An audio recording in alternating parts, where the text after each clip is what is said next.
October 16, 1946, 1:15 in the morning. The gymnasium of Nuremberg prison smelled of fresh-cut timber, machine oil, and wet sawdust. In the damp autumn air, the wooden gallows creaked under its own weight as military personnel made final adjustments with measuring tapes and engineers' tools, instruments of precision repurposed for judicial death. 10 condemned men waited in cells 3 meters by 4, listening to the distant echo of boots on stone and the metallic clank of preparation. Within hours, their bodies would vanish so completely that researchers would spend decades reconstructing where they went. This is the story of how history buried the physical evidence of Nazi justice and how investigators eventually found the trail. The International Military Tribunal had pronounced its judgments 15 days earlier on October 1, 1946.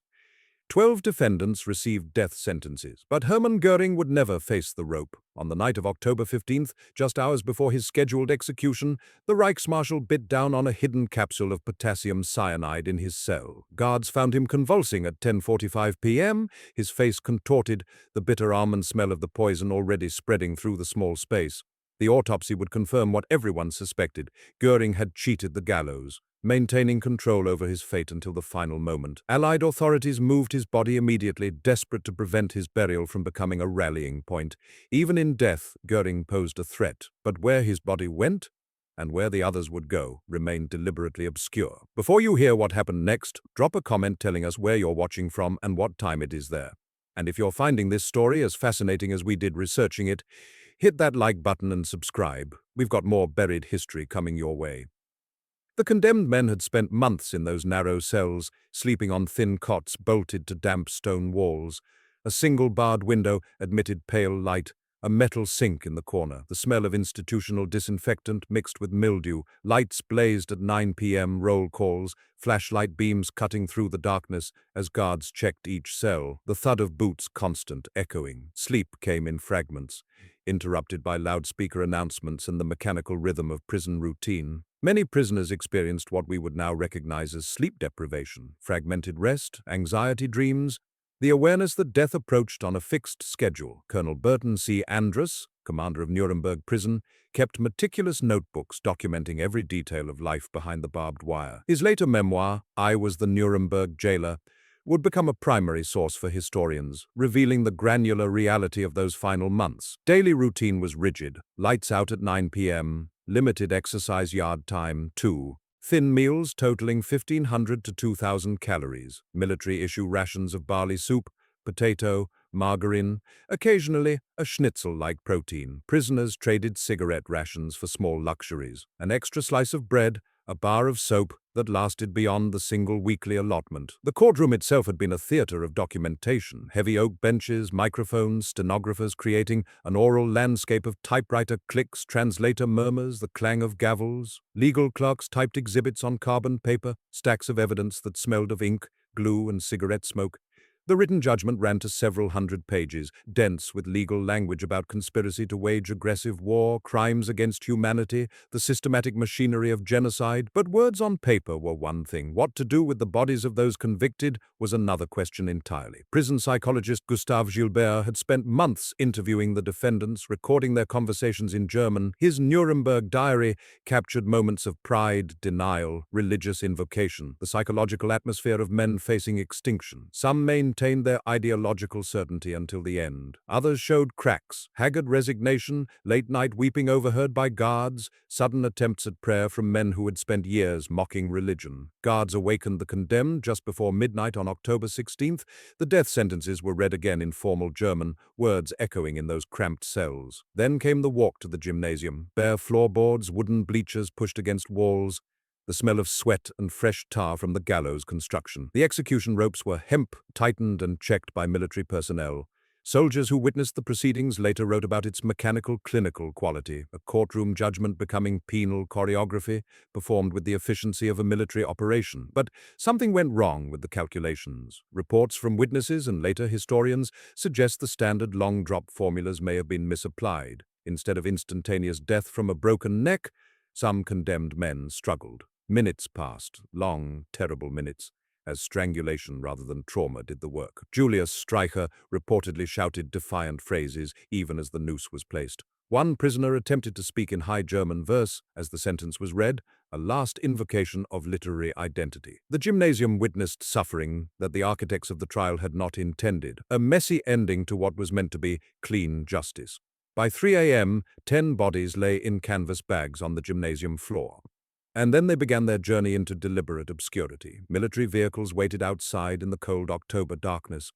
The bodies were loaded without ceremony, no religious rites, no witnesses beyond the essential personnel. Guards followed basic sanitary procedure, body bags, gloves, pragmatic handling. The convoy would travel 160 to 200 kilometers southeast through the night, from Nuremberg to Munich, under armed guard. Their destination, the Ostfriedhof crematorium, where records from October 16, 1946, show a surge in after-hours cremations. What the world didn't know was that Allied authorities had designed this disappearance years before the executions occurred. The Ostfriedhof crematorium sat on Munich's eastern edge, a functional municipal building of brick and concrete, where civilian funerals were processed with bureaucratic efficiency. On the night of October 16, 1946, that routine was interrupted. Crematorium supervisor Ernst Müller, a name preserved in later municipal investigations, watched as military vehicles pulled into the rear yard well after normal hours. The furnace doors, usually silent by evening, began their staccato hiss again.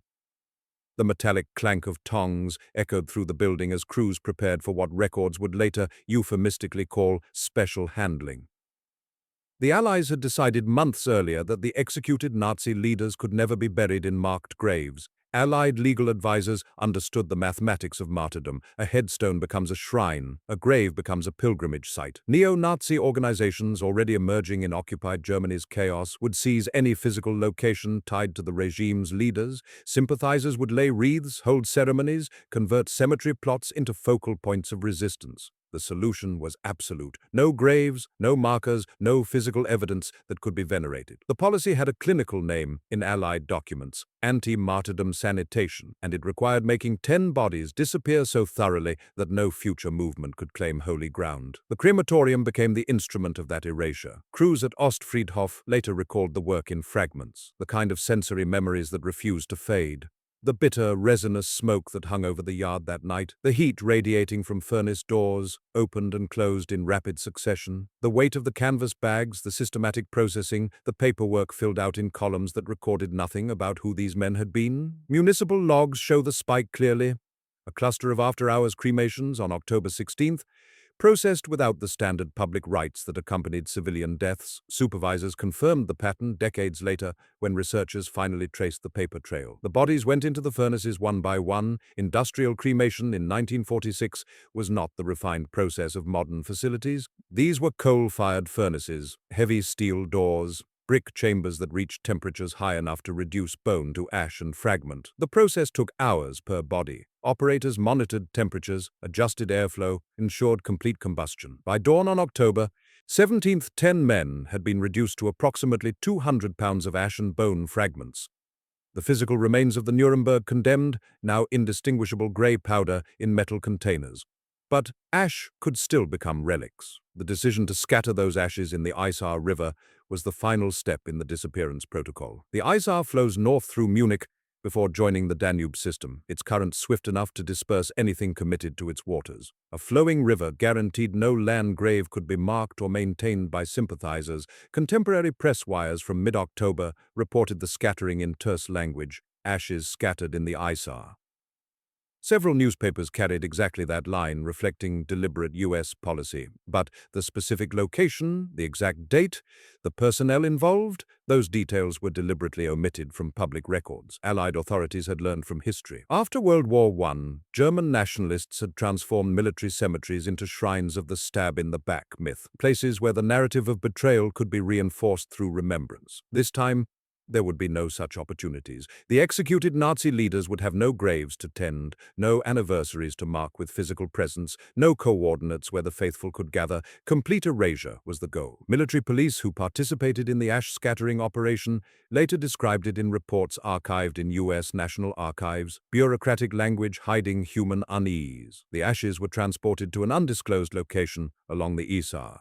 Personnel opened the containers. The contents were poured into moving water. Within minutes, the current had dispersed what remained of Julius Streicher, Wilhelm Keitel, Alfred Jodl, and 7 others into the Bavarian water system. The operation was witnessed, documented, and then buried in classified files. Goering's body followed a similar path, though rumors circulated for months about whether he received different treatment. Allied authorities moved quickly to ensure his suicide didn't elevate him to martyr status, the ultimate control exercised at the moment of death. His ashes joined those of the men he'd betrayed in the final days.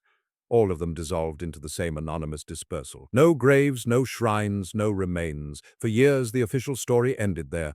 Press reports mentioned cremation and scattering. Historians accepted that the bodies had been disposed of through some combination of burning and dispersal, but the specific mechanics, the who, where, and how, remained vague. The Allied authorities had achieved their goal. The executed Nazi leaders had simply vanished from the physical world, leaving behind only trial transcripts, photographs, and the memory of justice delivered in a Nuremberg gymnasium. But archives don't burn as easily as bodies.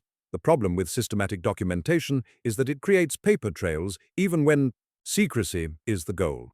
Transportation manifests record vehicle movements, crematorium daybooks, log operations and anomalies. Army correspondence mentions logistics that seem routine but contain revealing details. Guard rosters show who was where on specific dates. Decades later, these fragments would allow researchers to reconstruct what the Allies had tried to make unrecoverable. The disappearance wasn't accidental, it was state-managed, carefully planned, executed with military precision. And that very precision created the evidence that would eventually expose the entire operation. Every signed order, every transportation log, every administrative note contributed to an archive that would outlive the secrecy it was meant to protect. In the immediate aftermath, though, the policy seemed to work perfectly. No Nazi shrines emerged at crematorium sites. No pilgrimage routes formed. The executed leaders became historical figures rather than physical presences, men who existed in photographs and documents, but not in any place that could be visited, touched, or claimed. The policy of anti-martyrdom sanitation appeared to have succeeded absolutely. What the architects of this disappearance couldn't anticipate was the nature of historical curiosity. Someone would eventually ask, where exactly did they go? And once that question was asked, someone else would go looking for answers in the one place that truth can never fully be hidden, the bureaucratic record. The trail they would follow began not with dramatic revelations but with mundane details. A handwritten note in a duty log, a crematorium employee's passing mention in a pension interview, a transportation manifest that recorded an unusual midnight route, small threads that, when pulled, would unravel the carefully constructed obscurity of October 1946. But finding those threads would take decades, and the search would require investigators willing to piece together a puzzle that powerful institutions had tried very hard to scatter beyond recognition. 1963. A graduate student in West German history sits in the Bundesarchiv reading room in Koblenz, turning through file boxes labeled Allied Occupation Administrative. He's researching post-war denazification programs, not looking for the Nuremberg dead, but a single typewritten memo catches his attention. Transport Manifest, October 16, 1946. Nuremberg to Munich, special cargo. No elaboration, no names, just a route, a date, and the bureaucratic trace of something moving through the night 17 years earlier. He notes it in his research journal and moves on, unaware he's just found the first thread. For 2 decades after the executions, the official story remained vague by design. Journalists occasionally asked, what happened to the bodies? Allied spokesmen gave consistent answers. Cremated, ashes scattered, no grave sites exist. The details were classified for security reasons, they explained, to prevent neo-Nazi groups from creating martyrdom locations. Most people accepted this. The world was rebuilding, focused forward, and the disposition of executed war criminals seemed like a settled matter, unworthy of deep investigation. But archives have a half-life. Classification expires, officials retire, memory institutions acquire collections from disbanded units, and slowly, inadvertently, the paper trail that documented the disappearance began surfacing in fragments scattered across multiple repositories. American military records, German municipal archives, personal memoirs published decades after the fact. No single document told the full story, but together they formed a mosaic. The breakthrough came not from dramatic revelation, but from patient accumulation. Historian Dr. Werner Maaser, researching Goering's biography in the early 1970s, obtained access to Allied medical records through Freedom of Information requests. Among autopsy reports and death certificates, he found a crematorium receipt, a mundane piece of administrative paper confirming that bodies delivered to Ostfriedhof on October 16, 1946, had been processed and disposed per Allied directive. The receipt included a file reference number. Maser noted it and continued his research, not yet realizing the significance. That reference number became a key. Other researchers, following different trails, discovered it appeared in U.S. Army Europe correspondence from late 1946. The same code showed up in transportation logs, duty rosters, and classified briefing documents about disposal operations. Slowly, investigators realized they were looking at fragments of a systematic operation, one that had been documented precisely because it was official military business, even though the documentation was meant to remain forever sealed. The Nuremberg Municipal Museums, established in the 1970s to preserve trial history, began collecting witness testimony from people who had been present during the occupation. A former crematorium employee, elderly and wanting to share what he'd seen before dying, gave an interview in 1978. He described the night military trucks arrived at Ostfriedhof. He remembered the guards, the sealed bags, the unusual orders to process everything immediately and keep no civilian records. His testimony corroborated the paper trail and added human detail.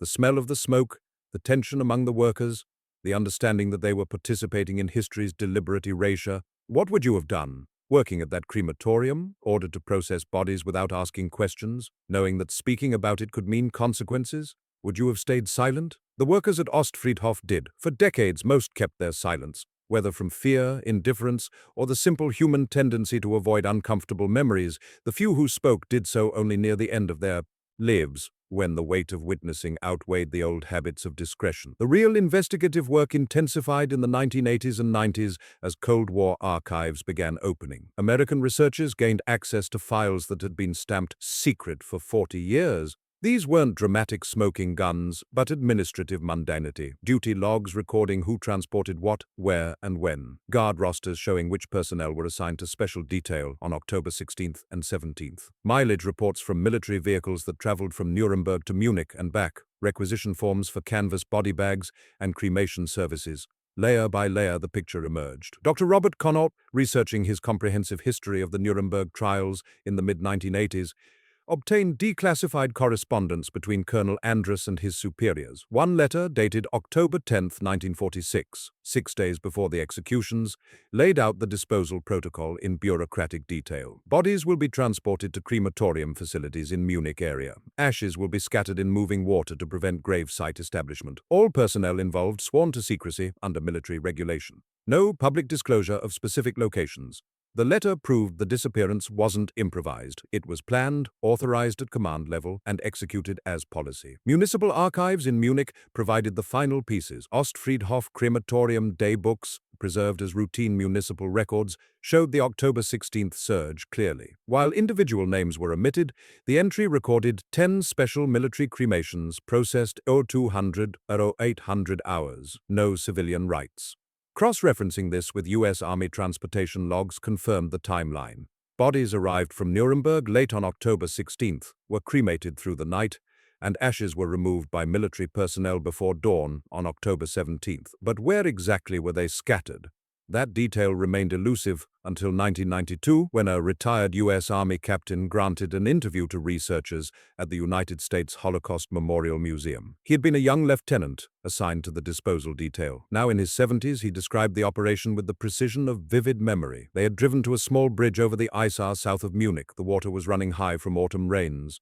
They poured the ash containers into the current, watching gray powder swirl and dissolve. The entire operation took less than 20 minutes, no ceremony, no words spoken, just mechanical completion of an assigned task. His testimony provided the geographic specificity that official records had deliberately omitted. Researchers could now reconstruct not just the what and when, but the exact where. A particular stretch of the Isar that had carried the physical remains of the Nuremberg condemned into the Bavarian water system, and eventually to the Danube, the Black Sea, dispersed beyond any possibility of recovery or pilgrimage. The complete trail had been rediscovered. Transportation manifests, crematorium records, guard testimony, command correspondence, dozens of documents from multiple archives, none of them individually revealing, but together forming an undeniable reconstruction of the October 1946 disposal operation. What Allied authorities had meant to hide forever had been exposed by the very bureaucracy that executed it. Every signed form, every log trip,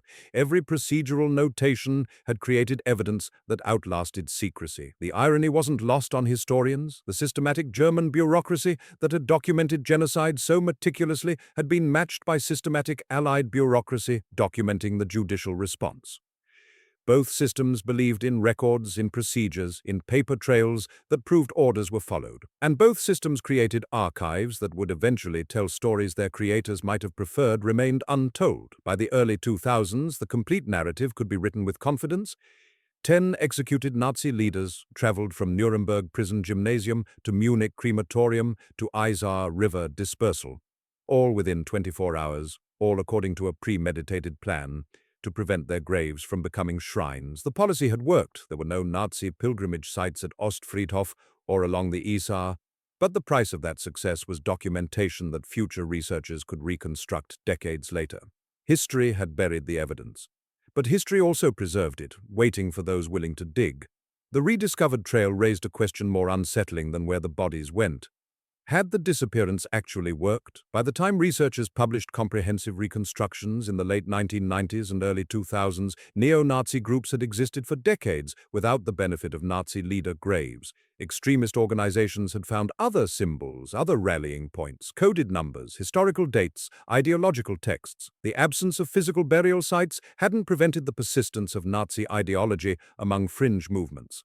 It had simply forced them to create abstract shrines instead of physical ones. The Allied policy of anti-martyrdom sanitation had succeeded in its literal goal, preventing gravesite pilgrimages, but the underlying fear that motivated the policy proved impossible to eliminate through erasure alone. The German government, confronting this reality, eventually acknowledged the disposal operation publicly. Nuremberg municipal museums incorporated the findings into permanent exhibitions about the trials. The Ostfriedhof crematorium, still operating as a civilian facility, installed a small informational plaque noting its role in October 1946. The Isar Bridge, where ashes were scattered, received no marker. Even in acknowledgement, authorities declined to create a specific location that could be identified or visited. The past had been deliberately hidden. The present chose selective revelation. But the documentation itself had become something unexpected, evidence not of Nazi martyrdom, but of Allied commitment to preventing it. The meticulous paper trail proved that post-war authorities had thought carefully about the dangers of veneration, that they understood the power of physical locations to shape collective memory. The very archives that exposed the disappearance also validated its strategic logic. In museums and academic journals, the disposal operation was presented not as shameful concealment, but as necessary policy, justice followed by calculated prevention. Some critics disagreed. German historians in the 1990s raised uncomfortable questions about whether democracies should engage in systematic erasure of historical evidence, even of enemies. The philosopher Jürgen Habermas, writing about the relationship between memory and democracy, noted that the disposal policy represented an authoritarian approach to historical memory, the victors deciding what could be remembered and how. He didn't defend the executed Nazi leaders, but he questioned whether democratic societies should adopt totalitarian methods of controlling physical history. The counter-argument came from unexpected voices. Holocaust survivors and Jewish organizations largely supported the disposal policy, arguing that preventing Nazi shrines was legitimate self-defense.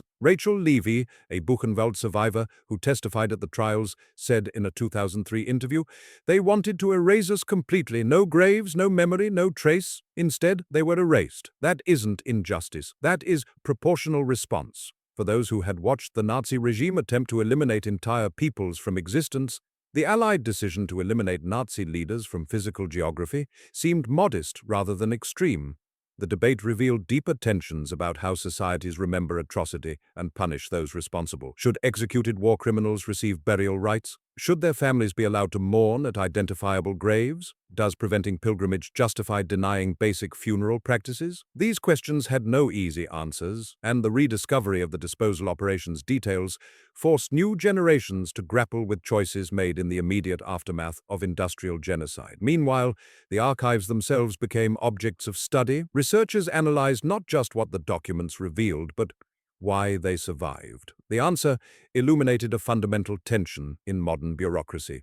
Organizations create records to prove compliance, to demonstrate that procedures were followed, to protect against future accusations of unauthorized action. Every transport manifest, every guard roster, every crematorium receipt existed because someone needed to prove they had followed orders correctly. The irony was perfect. The system designed to hide the bodies preserved the evidence of hiding them. Dr. Timothy Naftali, researching intelligence archives in 2008, called it the paradox of classified documentation. Secret operations produce massive paper trails precisely because participants want protection from later blame.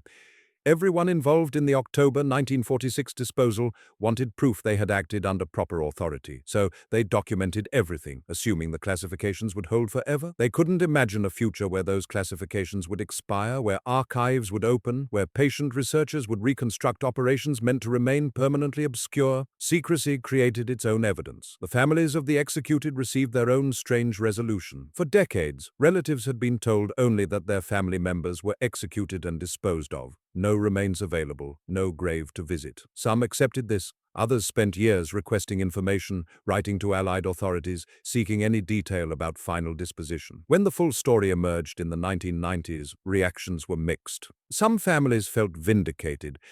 At least now they knew. Others felt the revelation reopened old wounds, forcing them to confront details they had preferred to leave vague. A few attempted legal challenges, claiming the disposal violated funeral rights under Geneva Convention protections, but courts consistently ruled that executed war criminals fell outside such provisions. The Ostfriedhof crematorium itself became a site of unusual historical tourism. People who would never consider creating a neo-Nazi shrine nonetheless wanted to see where the disposal operation had occurred, not to venerate but to witness the location of historical significance. The facility management found itself navigating an unexpected challenge: how to acknowledge this piece of history without creating the focal point that Allied authorities had tried so hard to prevent.